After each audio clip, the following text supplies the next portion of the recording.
I'm Gail Richard, the Chair of Communication Disorders and Sciences. There were really three things that got us into the laptop initiative. The first was the aspect of our clinical program. Problem was, we had a computer lab with 5 computers for about 40 to 50 clinicians who needed to access client folders. So what we did was set up the laptop initiative so everyone within the building could gain access to those client files. Second thing that led us toward this was actually our academic program. Faculty had begun using web streaming for case examples. They'd been recording their PowerPoint lectures and letting students look at those ahead of class. We used class time for a more integrated learning experience so that it was more hands-on. Instead of the professor standing and demonstrating something, the students could all have it on their laptop, watch the case, and actually score a diagnostic test. Third thing was, we have faculty who are really involved in technology. We have 3 previous faculty members who have been recognized with technology awards. My name is Trina Becker. I'm an instructor in the Department of Communication Disorders and Sciences. In our course, Introduction to Communication Disorders, our CDS 2000, students are exposed to a variety of communication disorders just as an overview as to what they're going to learn in classes ahead and what kind of clients they're going to be working with. In my PowerPoints, I try to infuse video examples of different cases of clients with different disorders. For example, when I'm talking about an articulation case, a person who has difficulty with speech sounds, I integrate a video so they can see what clients look like that have this speech-language disorder. Technology in our department has definitely helped me as an instructor make students realize what I'm talking about so they can apply actually the information in their textbooks to the video case examples. And so it has really allowed me as an instructor to grow and just to enhance my overall teaching in the classroom. I think that students in our department definitely need to be exposed to technology. As future speech-language pathologists, they're going to be using technology in things such as data collection, specific software geared toward therapy with certain disorders. They're going to be using technology as a part of reporting on their clients' behavior, progress notes, etc. So technology, as we know, is constantly changing, and so I think it's a good thing for them to be exposed to it here at the university level. My name is Lynn Calvert. I'm an associate professor in the Communication Disorders and Sciences Department, and I was on the initial committee that came up with the brainchild for the laptop initiative. As a result of the laptop initiative, all of our students are now using laptops both for clinical purposes as well as for learning purposes in the academic classroom. As far as my teaching goes, I teach our undergraduate assessment class, which is at the junior level, and I can use the laptops for videotapes to allow the student to have that integrative experience of using clients for assessment purposes and learning how to better assess and understand the client both from a cultural, environmental, as well as from the disorder standpoint. This laptop initiative actually allows our students to experience clients at the junior level of their bachelor's degree.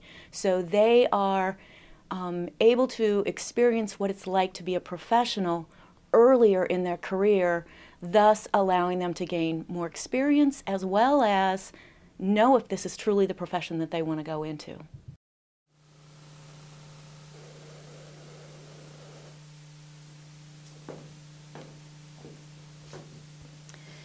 It is my great privilege to introduce to you Ms. Trina Becker, Ms. Lynn Calvert, and Dr. Gail Richard. This program is groundbreaking for the university, and I think we all have to express our great thanks to the Department of Communication Disorders and Sciences because, you know, when you try something new, there are always a few bugs. And I think they've experienced every one of them. But they're smiling, they're laughing, and they're enjoying great success.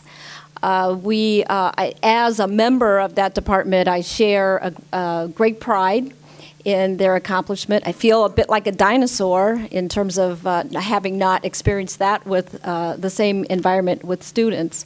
But this program has long been known as a high-quality, excellent experience, integrative experience for students. And now they have shown yet another way in which they've taken professional programs of communication disorders and sciences to the next level.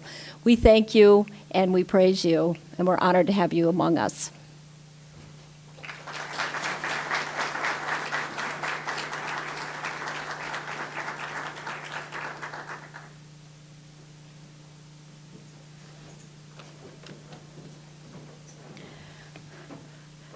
Rebecca Merton joined the university only last year. Gosh, Rebecca, this is your third year, and she came in a whirlwind as the program was starting. She was the first faculty member hired.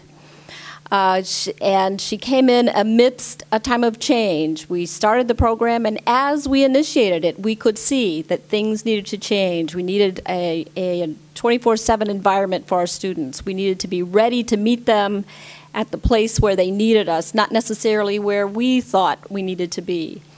She always embraced all of the change, and as you can see from reading the information in the program, any kind of technology that was put in front of Rebecca Merton, she took it, she expanded it, she made it relevant to her students, she enhanced her teaching as a part of it.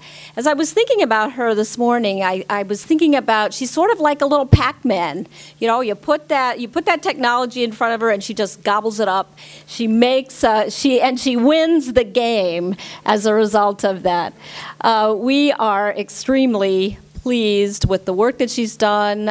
This year, she's working with iTouch technology, making it relevant for simulating in the workplace, and she also has a wonderful service project using pharmacology software to assist senior citizens in giving them information about the contraindications and mixtures of their medications. Well, Rebecca, we're very, very honored to have you here and to be able to celebrate with you your accomplishments.